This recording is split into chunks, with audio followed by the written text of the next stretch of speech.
Moisés Bertoni, Uma Vida para a Ciência, teve lançamento este mês, dia 17 de dezembro, aqui em Foz do Iguaçu, no Discernimento.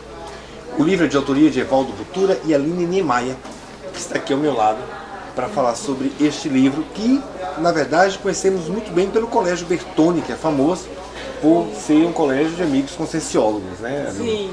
Mas, na verdade, Bertoni foi uma pessoa muito importante e o lançamento desse livro mostra que essa biografia estava faltando, né? Com certeza essa biografia estava faltando. O próprio Colégio Bertoni quis homenagear o cientista Moisés Bertoni, né? Colocando o nome de Colégio Bertoni. E assim eu comecei a iniciar a pesquisa, dei umas palestras, fui na visita, que é pouco ainda visitado e conhecido na região, o Museu Bertoni, em Puerto Bertoni, né? E começou um museu associado ao Evaldo Butura, um agrônomo que também tinha bastante material sobre o Moisés Bertoni. E a gente falou assim, não, ele merece uma biografia, apesar de existir algumas na Europa, mas merece uma da América Latina aqui. Ele que homenageou tanto Paraguai, essa região aqui próxima, sabe, veio da Suíça, então, e falar sobre Bertoni é uma riqueza, né, de polivalência na área da ciência. Um livro, assim, desse tamanho, ele vai dar o quê? Vai dar em linhas gerais o que ele fez, porque, assim, para falar sobre ele, as obras dele eram tão detalhadas, tão profundas, que acho que, assim, uns 3 volumes de enciclopédia no mínimo, sabe, jogando assim por alto, sabe, mas a gente procurou aqui colocar de uma forma didática, sabe, e clara, para ter uma visão geral do que foi o cientista Moisés Bertoni. E como foi trabalhar com Evaldo Butura? Como foi essa parceria criativa? Foi uma parceria muito rica, por quê? Aquele velho ditado, né? Com pessoas mais velhas, ele tem 88 anos, né? A gente sempre aprende, né? Aquela conversa de vovô, tomando café, contando história. E foi muito gostoso, porque o Bertoni, ele também fazia, conversava sobre o Bertoni, né? E eu levava o meu notebook, que ele chamava de maquineta, né? Então, assim, eu trouxe essa maquineta e tal também para digitar. Eu também comecei a pesquisar, encontrar outras obras do Bertoni, sabe? Resumir, nossa, essa obra eu não tinha. A gente foi trocando ideia, foi muito rico nesse aspecto de amizade, também de experiência de vida. Eu aprendi muito, não só com a história do Bertoni, mas também com a história do Evaldo Butura. E o trabalho de vocês, porque ele foi neto do Moisés Bertoni?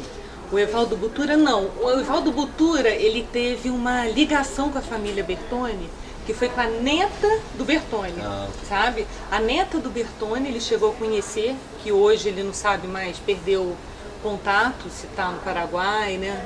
Ela morava no Paraguai, e ela doou alguns livros do Bertoni para ele. E aí começou a paixão, no caso do Evaldo Butura, por estudar o Bertoni.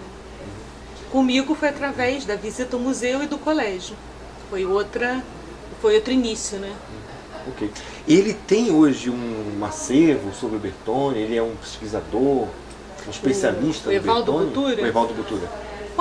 Eu definiria que sim. Um acervo, assim, não é muito grande diante da publicação de obras, né?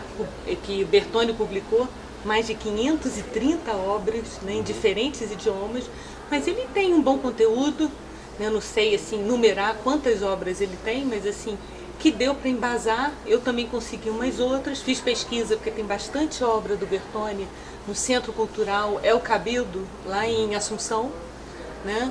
Inclusive, poucos conhecem, até mesmo em Assunção, que hoje onde funciona o Jardim Botânico em Assunção, foi a Escola Nacional de Agricultura, onde Bertoni, por muito tempo, foi diretor lá, né? Formou ilustres agrônomos, né? E trouxe diversas plantas diferentes, espécimes de plantas. Então, poucos sabem que lá funcionou, onde hoje é o Jardim Botânico em Assunção. Eu vi, acho, um documentário sobre o Bertoni, se não um programa em uma TV como Discovery Channel, alguma coisa assim, que fala que o Bertoni veio para a América do Sul com a família e levou todo mundo para o meio da mata. É verdade isso? Verdade. Ele era pesquisador dos índios, alguma coisa Isso assim? assim, o Bertoni, quando ele chegou primeiro ele teve um tempo na Argentina, tá? Mas houve um problema de enchente, rapidamente ele não ficou muito tempo por lá e depois foi para o Paraguai. Né? Onde hoje é o Puerto Bertoni, ele já estava com quase a família toda constituída, né? Quando ele saiu da Suíça, ele estava com 3 filhos, foi a mãe também acompanhou, né? Nessa imigração, e a esposa, né? E outros companheiros também que tinham esse ideal de colonização na época. Só que assim, a família dele ainda ia crescer, né? Porque no total a família Bertone era constituída por 13 filhos, né? A mãe ajudava também. E eles, o bacana é que eles dividiam o trabalho no Porto Bertone. Então assim, tanto a Eugênia, né, esposa do Bertone, quanto o Bertone, eles sabiam administrar a família para uma divisão de trabalho. Então o Incarid, um dos filhos, como adorava zoologia, né, tinha uma qualidade especial para ver certos detalhes dos animais. Tem obras muito famosas desse filho do Bertone sobre aves, né?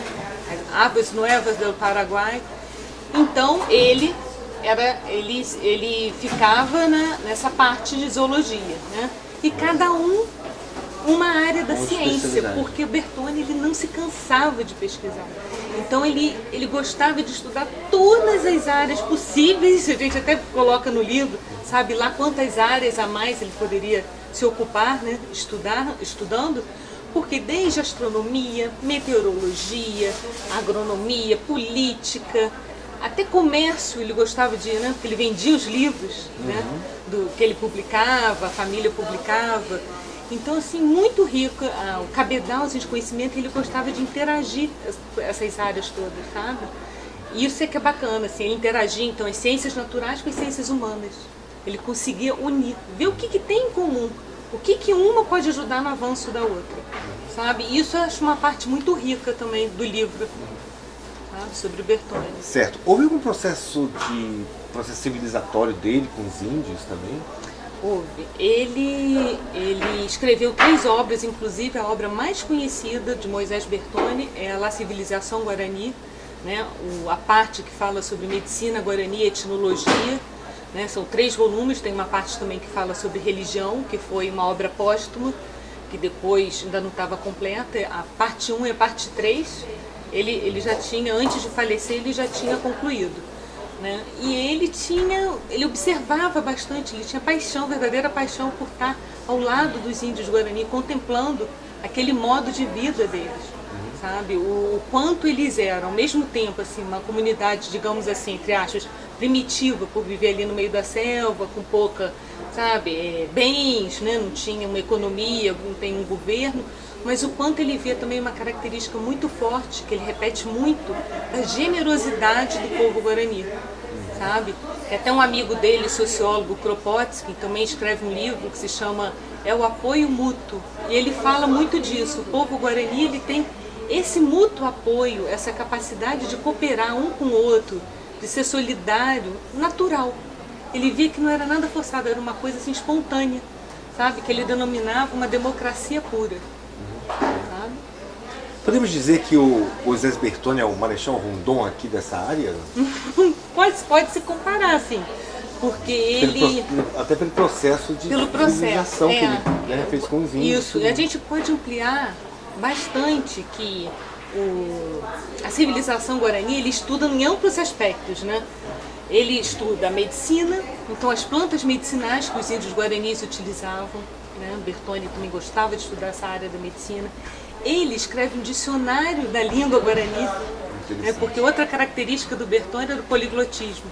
Então ele aprendeu guarani, sabe? Com os índios, escreveu um dicionário, várias obras, ele fez um mapa, né? Bertone então era tão detalhista que ao estudar a civilização guarani, ele chega, quer dizer, aprende a língua guarani e ele faz um mapa chamado carta linguística, algo diferente, é um mapa com a identificação no mapa dos diferentes dialetos guaranis, né, marcados no Paraguai, na região do Paraguai. Então, assim, ele era de um detalhismo, de uma profundidade de pesquisa mesmo impressionante, era de impressionar.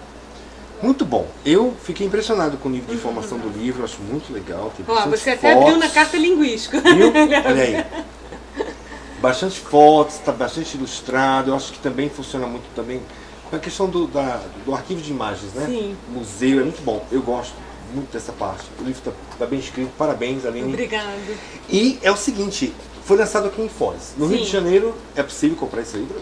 Olha, eu tô querendo que sim, né? Como carioca, como boa carioca, e acho que é importante também a gente ampliar a venda do livro para o Bertone ser conhecido no Brasil inteiro. E quando vamos ter esse livro no Rio? Olha, o que eu estava conversando, acho que a gente já pode ter antes, né? Mas o lançamento pela organização, assim, que eu estava a princípio pensando em ser em junho, né? Em junho, porque em junho teremos mais uma edição do Café Consciência. E nós já chamamos a Aline Niemeyer para participar do café. Sim, com certeza. Eu acho que é isso que ela quer dizer, né? É, com certeza eu Aí. vou estar lá. Só não sei que data ainda, que eu tenho que perguntar aqui para ele, A gente que vai organiza. confirmar a data, exatamente. Tá Então, uma beleza. Obrigada. Fazemos então o lançamento do livro Moisés Bertone no Rio, no segundo café de 2012.